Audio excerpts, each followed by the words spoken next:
Thanks, Zoom. I love that. I mean, it's good. Privacy concerns. So we're going to do the intro thing and all, whatever. This is you all know how this works. This is the bit section.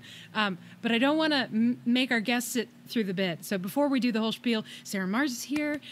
She is a film critic, a fellow member of the Chicago Film Critics Association, and a really wonderful writer for Laney Gossip and other sites. Sarah, thank you for being here. We're going to talk about all kinds of good things. But first, Julie, I feel like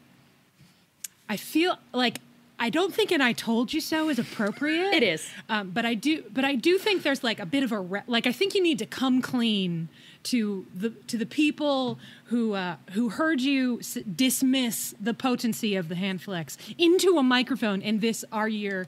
First things first. Oh God. Oh yeah. Oh, I don't have anything. All right. That's okay. Can record without it. This is a rarity for me to have something. So you're in good company. You know what? I took that out of the welcome email. You should put it back now in. I feel like I should put it back in. Julie dissed. Julie, I watched it today. Julie's. I did back to diss Julie's comeuppance. I did diss it. You know why? Because I missed it the first time around. Because Allison was right. I was taking a note. It's so fast. And if you're not watching it, you might miss it. So I rewatched the scene today, and I have to say, you were right. I was wrong. It was amazing. So much was communicated in that 0.5 seconds of time. It was really good. And it was so good that I had to re-rent the movie to watch it. And then I said to Neil, hey, do you want to watch the second half since you didn't get to see it? And we're watching it the second half again after we record. So he didn't watch this because the second. I mean, I think this whole movie is great, but the second half is really the tits. So he didn't watch the second half. Nope. The first What one? I loved about the Great. You know what? Welcome to Sickburn Jane / Austen / whatever that. Sickburn Jane. It's Sickburn Jane. I'm done pretending that we haven't changed the name. Welcome to Sickburn Jane. I'm Allison. I'm Julie. hi. That's Janine. And as I said before, we are joined by very special guest Sarah Marrs for this a hotly anticipated episode of the podcast in our Keirafest series, the hand flex episode. All hand flex all the time. You might think there's only so much a person can say about like 39 seconds of film, and you would be wrong. But I'm sure we'll also talk about the look and about other really. I'm sure at some point we're going to talk about the library scene in Atonement. Yeah. Like we're going to talk about some hot shit. You just reminded me that I want to talk shit. about it. So yeah. We're going to talk about that too. The green dress. You know what? The hand flex is the green dress of... No, that doesn't work. Anyway, we are talking about the hand flex in Joe Wright's 2005 epic Pride and Prejudice, starring Keira Knightley and Matthew Mcfadden, otherwise known as Tom Wambsgans. And I interrupted Julie when she was telling us about Neil watching the movie. Did you have anything else to add? Besides, Allison, I'm so sorry for questioning your taste. Absolutely not. I will never apologize. I will say that I was wrong. But I rented the movie again. Can you say it just one more time? Allison, I was wrong. You were right. Thanst, Julie. It's a special Is moment. Is that okay? It's You got it? It's Is that on record? I just want to make sure, Amelia, when you're listening to this, take that part and cut it out and put it on social That's media, the pull please. quote. So- Great. I have two things that I want to share as a way of kicking off this conversation. The first is that Sarah, when she responded to my call for a person to come talk about the hand flex, said very specifically that she was delighted to talk about the Regency equivalent of fucking in the rain, which is when I knew that this was the perfect guest for this particular episode. The other is that I got a tweet from someone. Now, I'm not going to remember. I'm going to scroll for it. From a physical therapist who wanted to specify that it is not a hand flex. What? It is not a hand flex. It is. This would be a flex, I'm Let guessing. me go. This so is a fist clench. is a flex, A and fist this is a is clench. This is a clench. This is a flex, like flexing your fingers, right? Or is she going to say it's a flex of the arm? Because I guess technically It might it's be. one Or of is the- it might a be a muscle spasm? down here. a spasm? Oh, Spasm of love. emotion that just pushed Okay. out of his fingertips. Fuck yeah. That I is like what it that. was. So, Alex Childs. Hi, I don't know if you listen to the pod, Alex. I don't know why it is that you follow me, but if it's you, if you listen to the pod, hello, tweeted me and said, I hate to ruin the trademark because I, of course, did Handflex TM. But isn't that a hand extension? Okay, I looked closer. No motion at the wrist. It's all fingers, and they aren't flexing or extending. They are abducting away from each other. I knew my PT education would come in handy someday. Physical No therapists pun are intended. doing the Lord's work. They help people literally get back on their feet. I'm not detracting from physical therapists, but to quote John Mulaney, just because you're accurate does not mean you're interesting. Awesome. This is like the usage of the word literally. Like the hand flex is it is literally a pop culture touchstone at this point. I mean, if you say Pride and Prejudice hand flex, everyone knows what you're talking about. So it might technically be an extension, but it's the hand flex. I mean, he's a decade too late to correct us on this one. So It's just not as catchy. It's like hand abduction doesn't roll off the tongue nearly so Also, well. flex rhymes with sex. yeah. Yeah. There's Yeah. something there. And Yeah. before we get too super There is deep in this, something I did pull out my copy of Pride and Prejudice because when I was Yes, you did. rewatching this, I got through the Netherfield Ball and I thought there's something in the book because we very rarely hear from Darcy's perspective. I think most notably it's when he writes the long letter about Wickham. But there is a little bit, I think it is the first time we actually hear from Darcy is at Netherfield when he has spent an evening in Elizabeth's company. And as she leaves, he says he began to feel the danger of paying Elizabeth too much attention.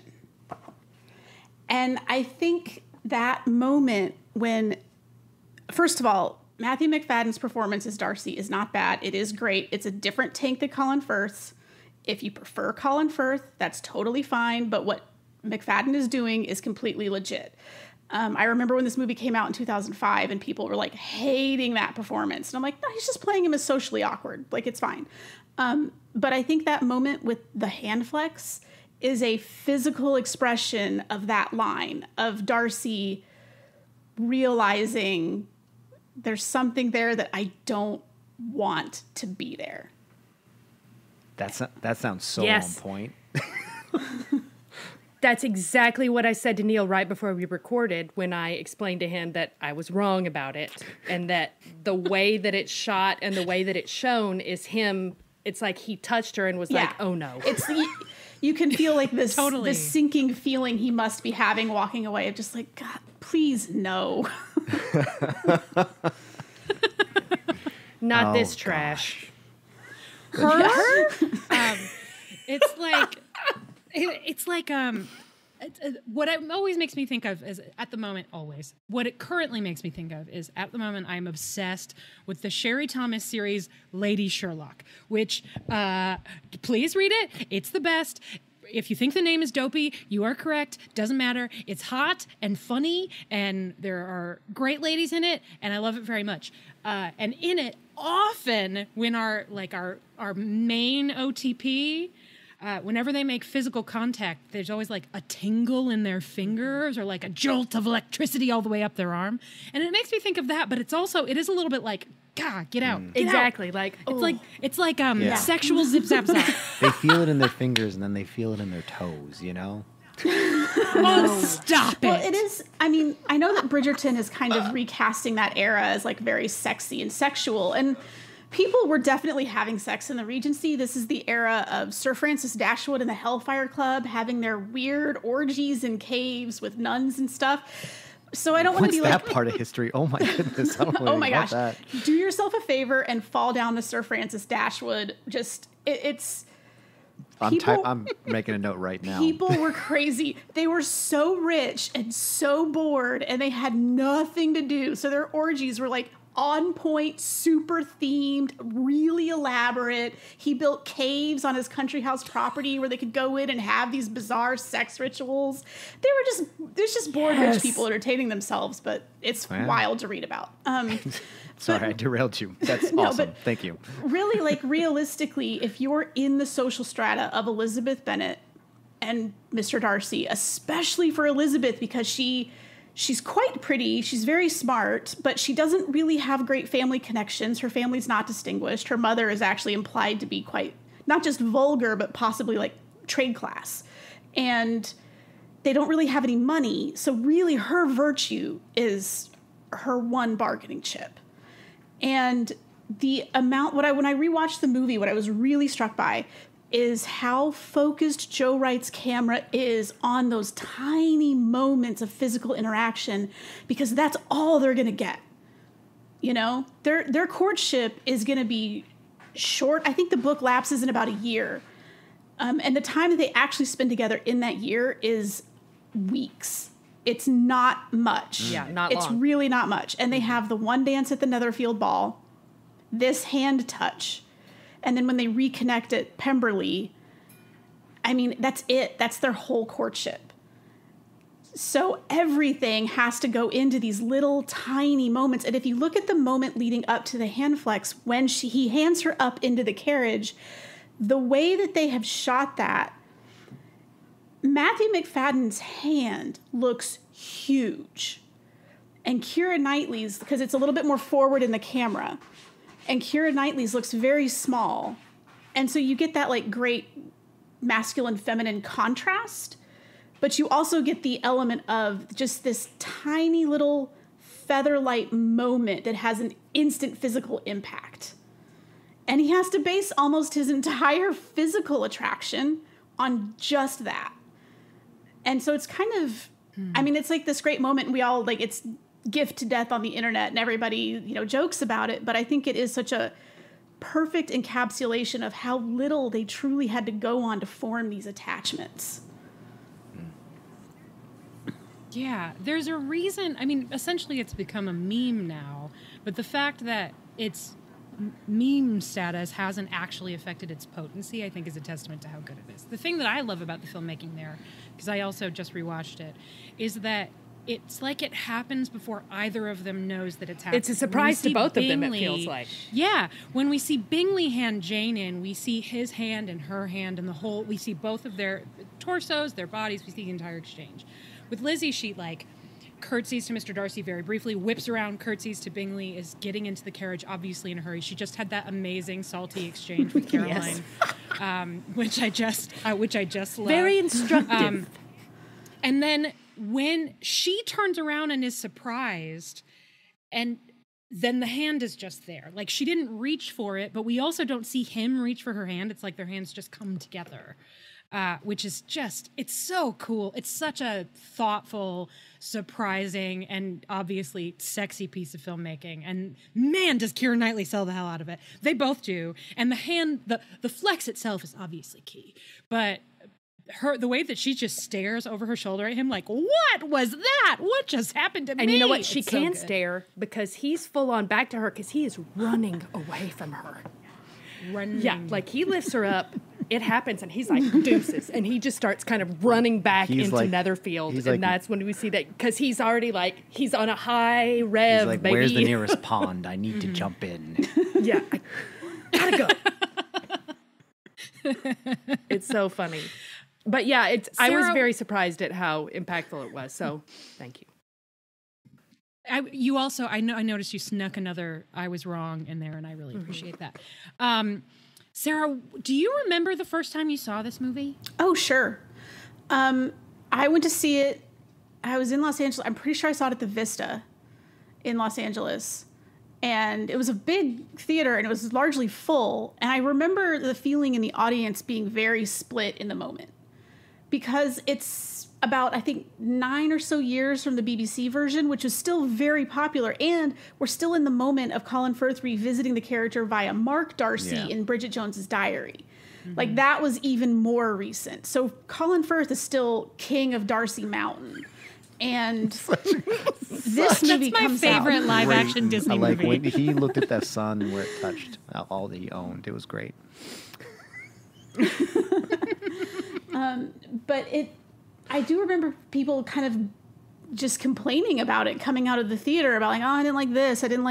And I was in college at the time. So when I got back to school, like people in my lit classes were like, well, they gave the Of Mountains and Men line to Mary Bennett. Why would she say that? I'm like, because she's a fucking killjoy.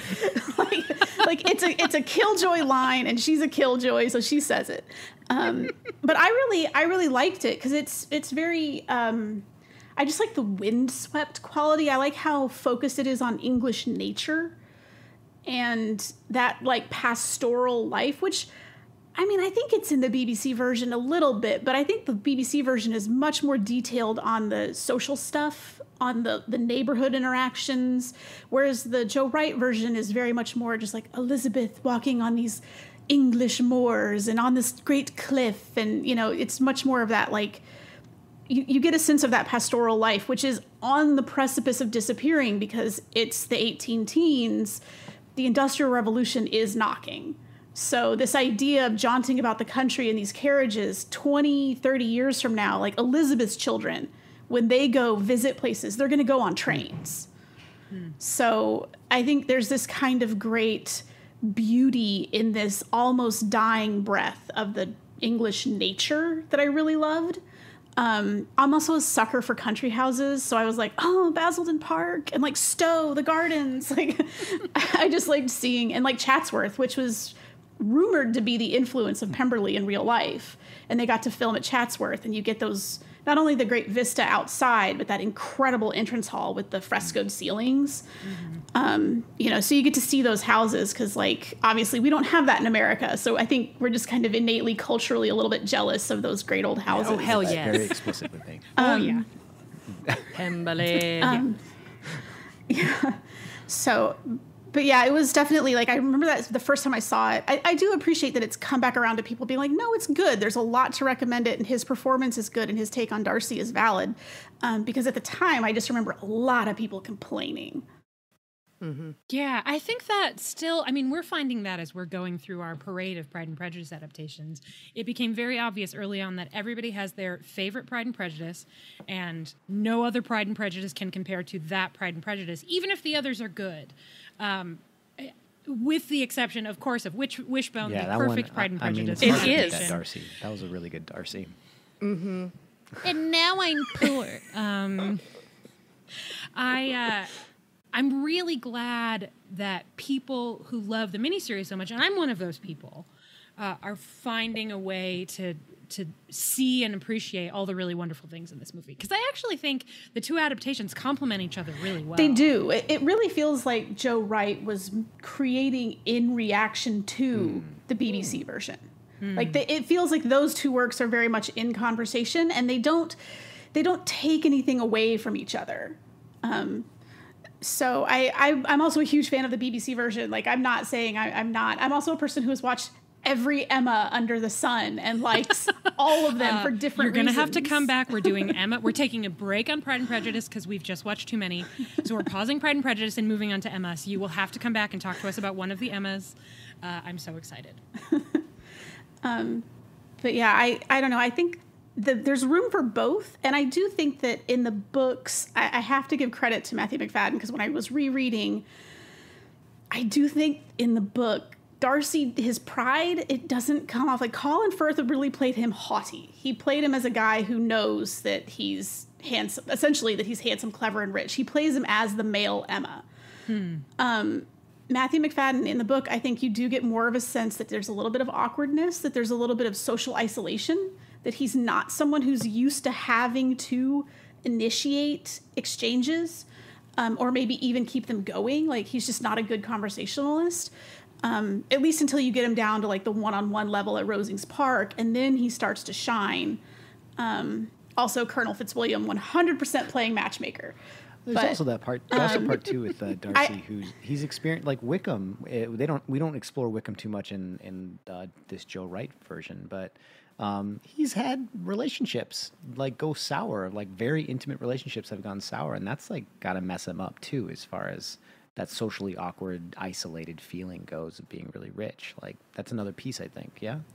Well, and because of money, and so being very conscious that Elizabeth's family is not positioned very well, and that money matters to them, that there is a materialism there that they can't deny. And so he has every reason to come at it with his guard up. Yeah, because Elizabeth could just be a Mary King. Could be. I mean, Wickham to Mary King, right? Just looking to marry rich. A fortune hunter. Although I think that just there's one area that this movie does really well that is actually contradictory to the text, which is there's never any doubt in my mind that any of Elizabeth's actions could possibly be seen by Darcy as being flirtatious, or that she is encouraging his attentions, because she's so openly antagonistic, and it's all about the chemistry. Yeah, chemistry, as they say in Guys between them, the friction. Yes. Yeah. Which they do have very much. Oh, the scene in the rain when his first proposal, and they're almost kissing. They almost they're made just out getting even though she said no. Closer and closer. Like that's a very sexy moment too. But no, I agree with the text it definitely reads in the book when she sees Pemberley, Elizabeth starts changing her too. That was so much fun. Yeah. Yeah. And in the movie, I think you get more of a sense that there is an initial, innate, undeniable attraction. And that Pemberley in the movie is more like, oh, of fucking course. She's looking for a reason to, she's looking for reasons to cling to her first negative impression. Like, she's really like, something here has to be terrible. But no, the house is fucking gorgeous, and his sister is great, and his housekeeper loves him, and it's like, God damn it. Whereas in the book, it's a little more, there's a slight mercenary quality in the book that I don't think is present in the movie at all. Yeah, I agree. I think that we get sort of two reactions to Pemberley as new information, as opposed to sort of the one long complicated reaction that we get in the miniseries, where it's like it's a little bit mercenary and a little bit remorseful and just like complicated, and she feels ashamed for being there and all of that, but it's colored sort of with one brush. But here we get the but he's so rich, and the laughing and all of the awkwardness at the beginning. And then when she's wandering around, it feels so much more invasive.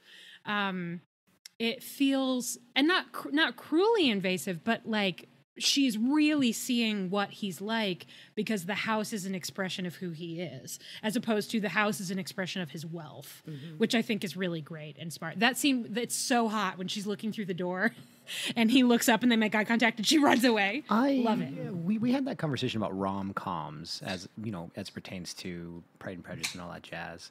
I wonder if this movie is informed by the rom-com concept, and that's why we're getting that vibe of like the electricity's already there, the chemistry's already there, and it's not so much true to the text in that mercenary-esque kind of quality to it. I wonder if that's also a component here. I felt like the one thing that I can take away from this adaptation is that Joe Wright decided he didn't give a fuck about anything but Darcy and Elizabeth, and that he was really going to spend his time focusing on their chemistry, what it means for them to meet, what it feels like. I think the nature aspect of it is kind of tied up in that too. And I think it's just like it is a romance. It's way more of a romance than a social satire. So maybe, but I mean, it's not, I'm just going to say it's not as funny. I think it's a little bit darker, and that's fine because it's a grand romance and it's full of explosions and like we touch each other and we both come. Like pandemic's been rough, but like I love Brenda Blethyn's performance, but Mrs. Bennet isn't very funny here. She's just more of a real kind of terrible mom, and like Mr. Collins isn't very funny. Throw wine on or ice cream. Is it ice cream that she throws on someone when she's in that incredible everybody's wasted at the ball scene? She's drunk and she's eating like a parfait and she flicks it. Yeah. Well, there's so much about the actual text of Pride and Prejudice that people still heatedly debate today of how much is this novel instructional to young, because, you know, kind of way back 200 years ago, this would have been kind of marketed. I think even one of the contemporary reviews of Pride and Prejudice notes specifically that it is like a good guide for young ladies of how to conduct themselves. And so there's like, how much of it is meant like that? How much of it is Jane Austen sort of doing her own wish fulfillment, essentially? Like, all of her stories are kind of Cinderella stories, this one more than almost any other.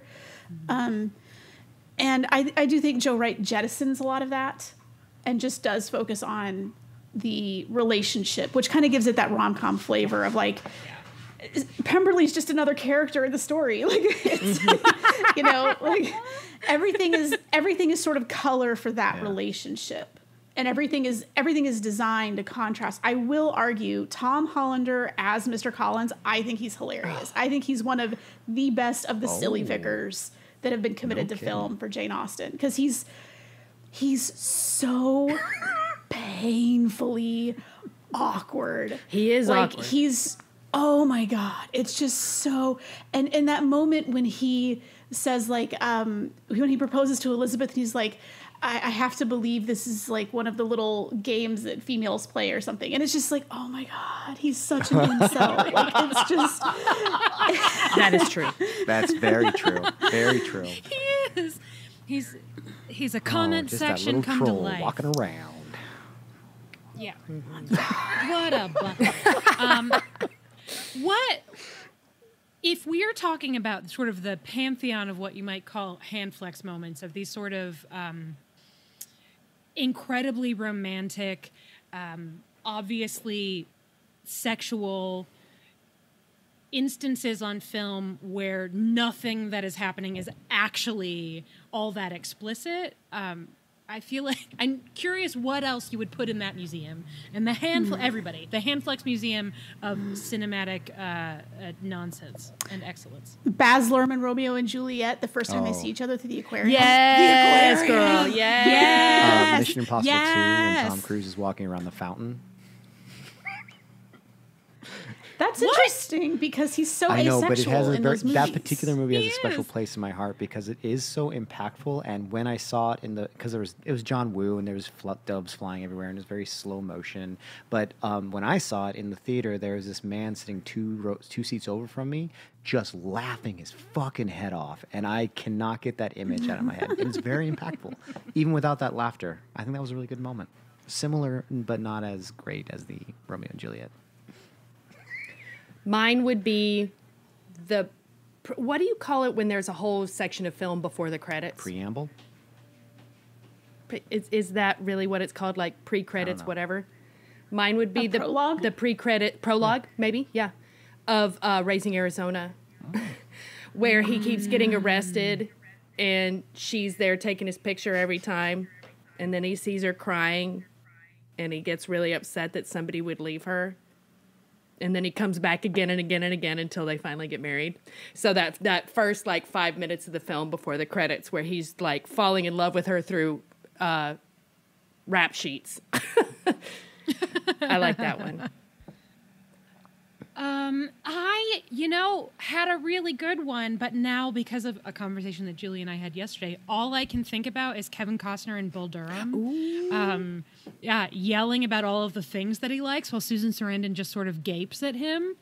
I love that. I love a grandstanding monologue. There's also the stockings, but the stockings, that's explicit. So it's the style. It is like, obviously he's good with his fingers as like he's good with his fingers.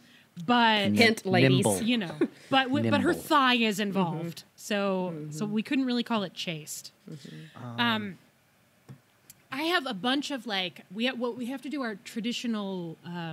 Someone is talking to us about Pride and Prejudice questions, so I want to get those in. But before we do that, is there anything else that we want to say about this moment? Because we could go like another 40 minutes. But I promised we would keep this 39 seconds of film to an hour. No, it was good. It's electrifying. That's it. Yeah. Thank you. It's electrifying, as John Travolta would say. We've now worked in Guys and Dolls and Grease. So now I just need to sneak in Annie to get the trifecta. I did love Actually. That was pretty good earlier. But yeah, but Love Actually is not a there's musical. plenty of Sort of going on in that movie. No, it is a movie with music. It is not a musical. If you think that I feel it in my finger, if that shit elevates, that's an elevated emotion, you are wrong. You're right. That is the opposite. It is the opposite. With bad taste. So no, that's just you just don't know what a musical is, Aaron. It's fine. Okay, Sarah, loads of important questions. First of all, if you have one PP, which is yours? Which is your Pride and Prejudice? Oh, that's tough. It might be this one for two reasons. One, it's 2 hours. You can watch it in one sitting. The miniseries, you can't. I mean, you can, but you're there all night. Yeah. You can, and I have. And will again. But it's also just, I think that Keira Knightley is the best Elizabeth Bennet we've had, maybe the definitive, because notably no one's done a period adaptation of Pride and Prejudice since this. And I think my mom actually put it really well. She actually really loves Pride and Prejudice, but she said, Colin Firth's Darcy, she said, if you could make a movie with Colin Firth's Darcy and Keira Knightley's Elizabeth, that's like the perfect combination. Fancy. Yeah. And the ages don't work out at all, but. And I want to go on record as saying if somebody does some crazy CGI nonsense to make this happen, that's going to be bad. That's going to be a monstrosity. Don't do that. Let it live in your no, just let it live in your mind. But I do think she is my favorite Elizabeth, and obviously Pride and Prejudice, for as big a deal as everyone makes about Darcy, it lives and dies on Elizabeth. Yeah. Like, you have to understand why this guy who could literally have anybody would settle for someone who does nothing for him except love, which at the time, like, it's all so romantic, but like at the time wasn't like the number one consideration for marriage. So, it would be this one. When Jane says, I would so very much like to marry for love, and it's like a big confession, like a tee-hee-hee, it's a secret, I would like to marry for love. Poor Jane. Hey, speaking of Jane, if you have never listened, I'm saying this to Sarah, we should just do this off mic, but I'm doing it anyway, too bad it's already started. If you've never listened to the Rosamund Pike audiobook of Pride and Prejudice, it is absolutely worth a listen, because she is also an excellent Elizabeth Bennet and an excellent Mr. Collins. That's awesome. She was a great Jane, but I can absolutely see a version where she would be a stunning Elizabeth. I think the only reason she wasn't Elizabeth is because she has big blue eyes. And blonde hair. Eyes. Yeah. Well, yeah, but you can dye the hair. Yeah, that's true. But Elizabeth is specifically, Jane is supposed to be blonde and fair and blue-eyed, and Elizabeth is supposed to be not those things. So you have to cast that contrast. But yeah, no, she's, and even with the hand flex in this movie, the thing that no one does talk about, and sometimes I'm mystified as to why, because it's very cute, is the moment when they're at the Netherfield ball and Bingley is just following Jane and he reaches out and like touches her dress. It's so sweet. And I was like, that's a really cute moment. And he's just so gone for her. Yeah. Yeah. He's such a little golden retriever. That's so sweet. Okay. So, favorite non-Lizzie or Jane Bennet sister. So, and by that I mean like depiction, like the miniseries Mary, or Pride and Prejudice and Zombies Lydia, or et cetera, et cetera. Gosh, my favorite non-Jane or Elizabeth sister is always Lydia, because she stirs the pot, because she makes things happen and she almost ruins her family. And seems to have genuinely, and this is the thing that I really don't believe, and I'm actually trying to think, I haven't seen the miniseries in a while. I don't think they really hit that button either. I do not believe Lydia didn't understand what she was doing when she ran away. That their social life is so constricted. It's so restrictive. Those girls are raised knowing the rules. And I just can't believe that she would be so clueless. I can believe that when she finds out they're getting married, that Mrs. Bennet would just sort of erase the negativity from her mind and just focus on the outcome. I can totally believe that. But I always kind of am lacking this feeling of like the extremely narrow miss the Bennets have with utter ruination that they never would have recovered from. But I love Lydia because she's just so terrible. She's such an awful person. You just want to push her into a ditch. And and Jenna Malone, like, she really captures that, like, feeling of, God, somebody just push her, like, in The Favorite when Nicholas Hoult pushes Emma Stone down the hill. It's like, just that. Just push her down a hill. All right, great. Favorite Darcy? Colin Firth. I mean, I like what Matthew Mcfadden does. I will defend it. The hand flex is a classic moment, but Colin Firth is just everything like hot and haughty about Regency romance is like in him. And I feel like every man who comes after him from that moment through Bridgerton, they are all doing something either in the shadow of or in response to him, which is why the next time they do Pride and Prejudice, he's probably too old now. Mr. Bennet, never got it. Get him in there. Well, no, the fact that we never got a Tom Hiddleston Darcy. Because I feel like he's the only natural heir to Colin Firth in terms of just the haughtiness that he can project.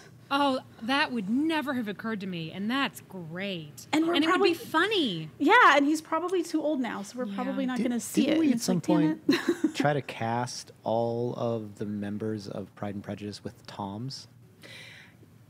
Yes, and I think it was like off mic and we were Yeah. camping, and Tom Hiddleston was either Darcy or Mr. Collins. I can't We remember. did Tom I don't Holland think I was as, there for think, this Bingley, conversation. is what we gave Tom Hom. Yeah. He could Yeah, well, definitely- that makes sense. Oh, I could see Tom Holland as Bingley for sure, because he's got that does. puppyish And then Tom quality. Hanks, I think we totally gave to Mr. Bennett. Gave him Mr. Bennett. Yeah, totally. Yeah, duh. Yeah. Everybody's dad. Everybody's dad. Yeah. We don't have to do this again, but we did spend about an hour and a half on this, and I thought we did pretty well. Where do we put Tom Hardy? Wickham. Wickham. You put him in Wuthering Heights where he belongs. Yeah, he's a Bronte boy. Yeah. He's not an He's Austen fucking man. useless. Not an He's Austen not an boy. Austen. Yeah, He's unavailable. He's committed elsewhere. but he would be Wickham. He would be a great cad. Yes. Yeah. I'm based on what you said earlier. I'm guessing maybe Emma is your favorite Austen. I go back and forth. It really depends on my mood. The older I get, the more I appreciate Persuasion. When I first read Persuasion, I was like, hate it. And now that I'm like pushing 40, I'm like, I get it. Yeah. How do you feel about that? Our dueling adaptations of Persuasion we're getting. Well, my brain doesn't work anymore because of the pandemic. It's all just a jumbled mess. Here too. But isn't one contemporary and one is period? Is that so? I know that the Dakota Johnson one is period, and I guess I just assumed that the Sarah Snook one was also period, but maybe I don't know. I feel like one of them was supposed to be. I don't know. I'm happy that book is getting its due. It's not frequently adapted because it's kind of a bummer of a story. Yeah. You know, like it's not like it's a great. But I do love it because Captain Wentworth is basically a pirate. So, Which is actually where we cast Tom Hardy. Yeah. There you go. Oh, he would be a good Captain Wentworth as well. Although Henry Golding is Dakota Johnson's Wentworth, isn't he? I think Isn't that so. Henry Golding? Which is a good piece of casting because he's super hot. Yes, And he is. And super hot. Wentworth is like, I think it's been a minute since I've read Persuasion, but in my mind, he stands out as like, he's the most openly dreamboaty of the Austen heroes. Like, he's just a super handsome dude who just, you know, I think he was a younger son, wasn't he? He just didn't have any money at the time. And then he went and basically was a pirate and made a fortune. So good for him. And then came back and was kind of a jerk. Yeah. Got his Nagged shit her all together over the in place, end. but then, I don't know. But he got his shit together. And also made sure she had a carriage so she didn't have to walk home when she was have tired. to say, like, as someone who gets nerds out on history and almost was a historian, he doesn't just get her a carriage. He gets her the fucking Porsche 911 carriages. Like, it's a very sporty, very fancy carriage. So awesome. Incredible. All right, this is the most important one. Of all of the Austen buttholes, and there are so many, we could restrict it to Pride and Prejudice if you want, since hopefully you'll come back and talk to us about Emma. So, just Pride and Prejudice. Of all the many buttholes in Pride and Prejudice, because wow, there are so many. We didn't even talk about Judi Dench. Who is your favorite Pride and Prejudice butthole? I mean, Lady Catherine's up there, isn't she? Such a butthole. I always try. I always try and extrapolate Darcy's family. I have this long, ongoing conversation with a friend of mine who's an historian about three things, actually. Who are the Darcys? Like, in society, who are they? You know, who are they comparable to and from real history? Because they're so rich and big landowners, but no title. So I'm like, so what happened there? Like, who are the Darcys? Why don't they have a title? I'm pretty sure it's just so that Jane Austen can get in that line, he is a gentleman, I am a gentleman's daughter, so far we are equal. But he should have a title. Yeah. Just given his standing, he should. So I'm kind of like, well, who are the Darcys? What happened to them? Like, where did they fall out of favor and maybe have someone get their head cut off and they lost it that way? Or like, what happened? How rich is Mr. Darcy? Like, trying to understand in modern day terms, how rich is $10,000 a year? I'm obsessed with that. But also trying to extrapolate, what was Lady Anne Darcy like, given that all we know are her son and daughter, who seem pretty cool, and her sister, who's awful. Awful. It's like, what was she like? Like, is Lady Catherine the black sheep of the family, or was Anne the outlier? Was Anne the one who was normal and fine, and Lady Catherine is representative of that family? Because for some reason, there has to be something in Darcy that he can accept the Bennets as they are. You know, that when he finally kind of has his come to Jesus moment of like, I genuinely love her, my life will be worse without her, I'm rich enough for both of us, that he can sort of find ground with her family. I'm like, is it because his mother's family is just a nightmare? And so there's a part of him that's like, I get it. I noticed you take the magic out of your questions, but it does seem like you're wishing there would be a prequel kind of idea. I would be very interested in the Mr. Darcy Lady Anne courtship. Like, was that a love match? Like, were they in love and it just worked out because they were both rich? Like, I've read a lot of Pride and Prejudice alts, and often that relationship is depicted as being totally mercenary and that they didn't love each other at all. I just don't think that could be right, because Darcy and Georgiana... How do you end up with those kids then? You wouldn't end up with Darcy and Georgiana if it was totally mercenary, because the Bennet marriage it's not mercenary for money, because Mr. Bennet married a woman with no money. But it was a marriage of passion. He was taken in by her beauty, and there's no real true affection that lingers. It's more explicit in the book. I think the 05 movie is pretty generous to that relationship. Agreed. Of suggesting there's still some friendly feeling there. In the book, it's pretty clear there's not. And in the BBC miniseries, I think it's more on the edge of the bloom is thoroughly off this rose. Mm-hmm. But you see the Bennet sisters are basically feral.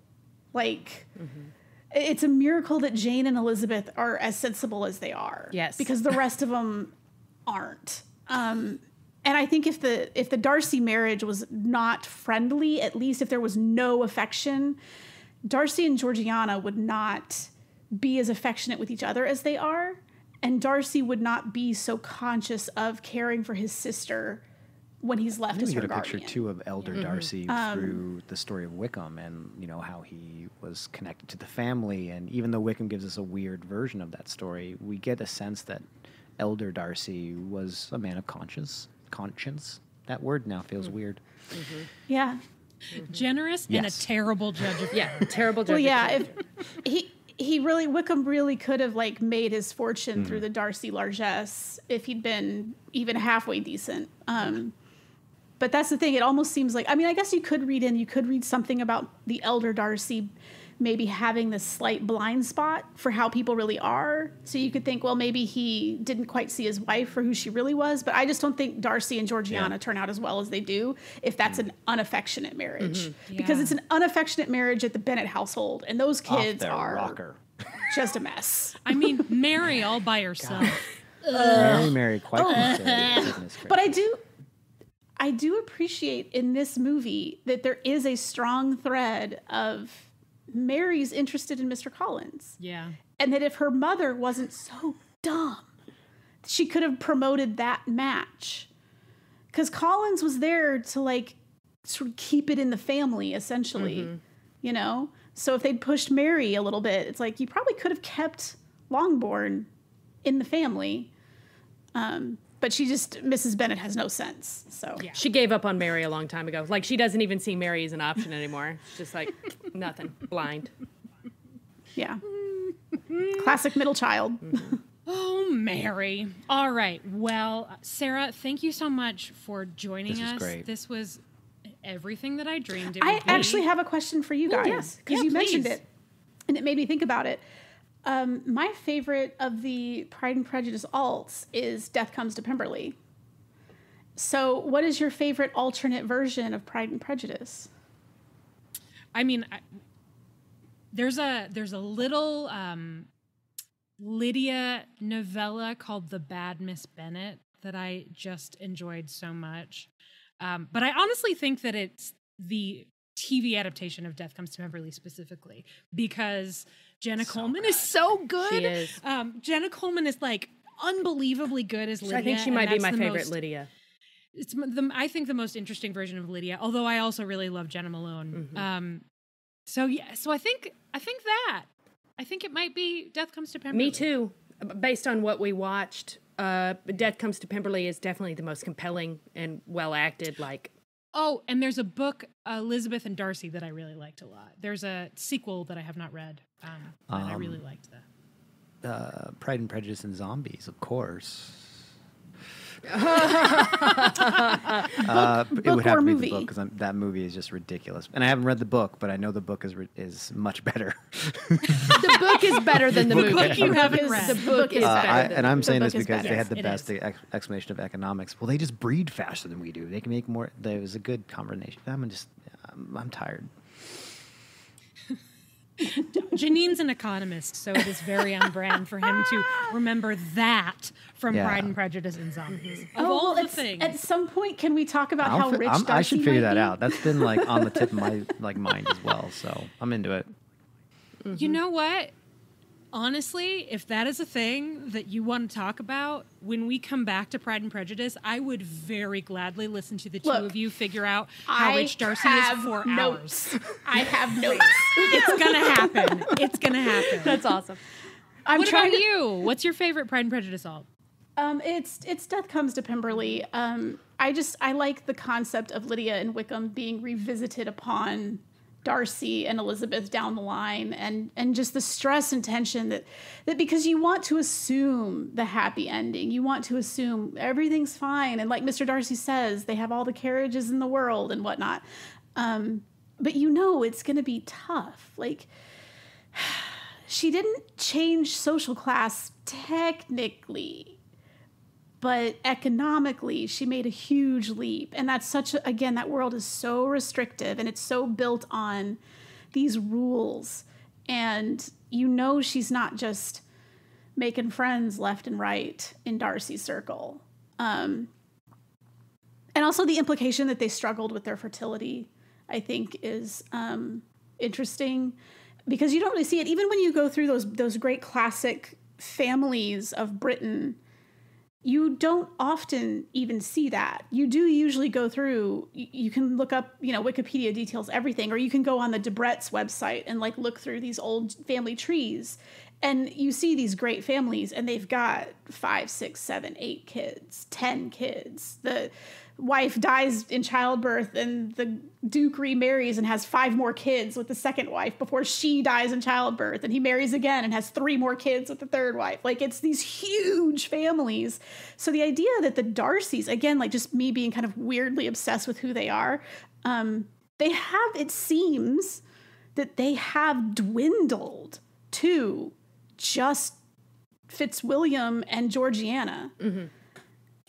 And so the implication in Death Comes to Pemberley that they're struggling with their fertility, to me, it's like, it's Darcy. Like there's something. It's in those genes.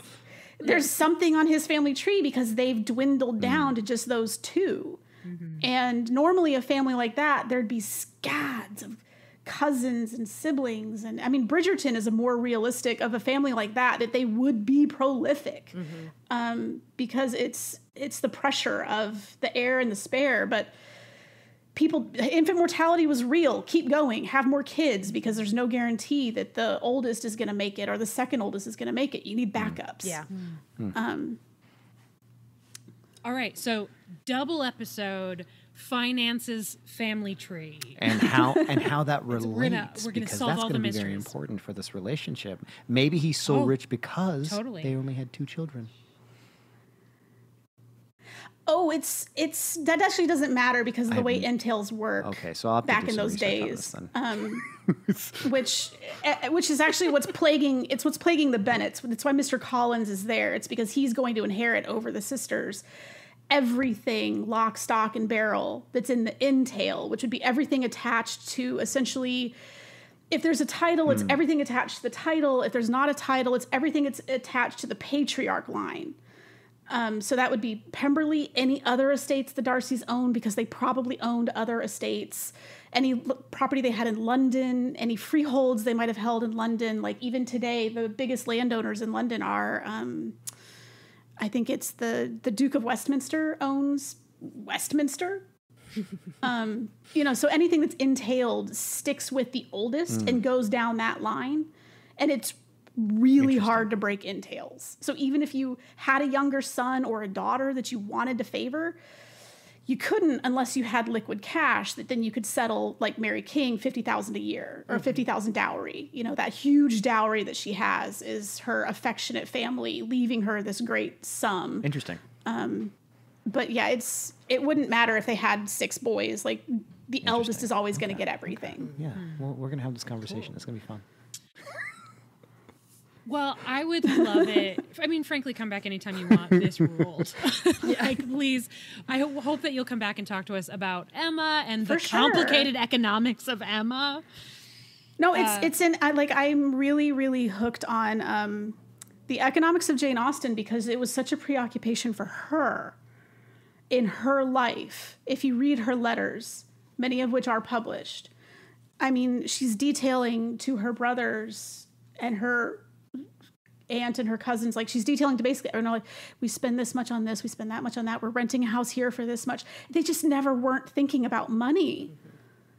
And yet, what we consider poor today, Jane Austen was not poor. So it's this weird contradiction where money consumed so much of her time. And you wonder what her art could have been if she'd had even a little bit more comfort, where she just wasn't thinking about it that much. But it is it's so prevalent in her stories. And the stories where she doesn't want you to think about the economics, it's Emma, where she open line, handsome, clever, and rich. And she makes it clear, there's no boy in this family. The family has died out. Emma is going to be the heiress of Hartwell. And that's literally because there's no one else. So now the entail doesn't matter because there's no one to inherit it. So her father can leave her that estate. But it's basically saying, like, just don't think about it. This story is not actually about the economics. It's about this family friend relationship and about the boredom that young women face in this world and what trouble they get into because of it. But economics is all over Jane Austen's stories. I mean, there's a lot of money talk that kind of goes over people's heads today because we don't really know what $10,000 a year means to us today. I think he's a billionaire. I've kind of worked it out that Darcy's a billionaire. He's definitely going to space. On top of Dick. But it is, when you read her works, and it's like, it's persuasion again. You know, the whole reason that Captain Wentworth was rejected was he didn't have any money, or not even any money. He didn't have enough money because Sir Walter was so self-important that he felt that and should command a greater suitor than this sort of nobody Pirate. no great fortune. And then he goes to become a privateer, which is just licensed pirating. And then he makes a ton of money. And when he has the money, now he's acceptable. Oh, wait, did yeah, I the say I hated economics that guy? No, I love that guy. Yeah. But it is like the economics of Jane Austen really do fascinate and I'm me. going to do some research on this Great. because this sounds fun. Yeah. Yeah, this will rule. Well, thank you so much for being here. Sarah, do you want to tell people where they can find you, or you have anything you want to plug? You can find my writing largely on LaineyGossip.com. I wrote about Bridgerton a lot at Decider.com, so you can go back and read about that. So far, no one's paying me to write about the economics of Jane Austen, but if anyone out there would pay me, I would write about it. But yeah, and you can find me on Twitter at Cinesnark. Great. Thank you so much. And we're going to spare you all of the weird stuff that we record at the end, because who wants to listen to that? No. And here we go with the old outro. That's going to do it for this week. Thank you so much for listening. You can find us on Facebook at facebook.com/podlandercast. You can find us on Twitter at podlandercast and also at sickburnjane. You can find us on Instagram at both of those handles too, at podlandercast, at sickburnjane, and also at Podlander Presents. We're really going for it, folks. You can also find us on Patreon at patreon.com/podlanderdrunkcast, where you can support the show, get bonus episodes and Janine's Corner and early access and all kinds of fun things. We want to thank all of our patrons who make it possible for us to do the show, because it's expensive and we literally could not do it without you. We especially want to thank the following generous, lovely folks with great hair. Just Bree, Mallory Smith, Catspaw156, Maddie Perkins, Snazinach, Lisa Briand, Julia Gulia, Kathleen Martini, Lauren Tennant, Kelsey Kemp, Madison Johnson, Emily Day, Betsy English, Caitlin Reddick, Ashley Teaguson, Kristen, Freckled Fury, Laura Colm, Amelia Bazell, Liz Ann Tinkerbell, Stella Welch, Chrissy Shively, Claire Feeney, Rochelle Lefevre, Heather Robbins, Jerry Hurdle, Emily Carlson, Amy Gustafson, Rachel Townsend, Steph Peterson, Kelly Mazzella, Chantel Salters, Mary the Falling Statue, Tara Lucchino, Viv Pickles, a.k.a. Laura Mary of the Grapefruit, Jenna Bukowski, Ann Gibson, Ruth McCormick, Katie Carlo, Ruth McCormick, Kara Marlowe, good Lord, Trish McCrary, Julie DeToit, Julie, tell me how your last name is pronounced. Jen Lander Drunklin, always a classic. Kelly Bowden, Amanda Newton, and as always, Kiki the Wise. Thank you all so much for your support. We will be back next week with more hot 2005 PP content. Bye.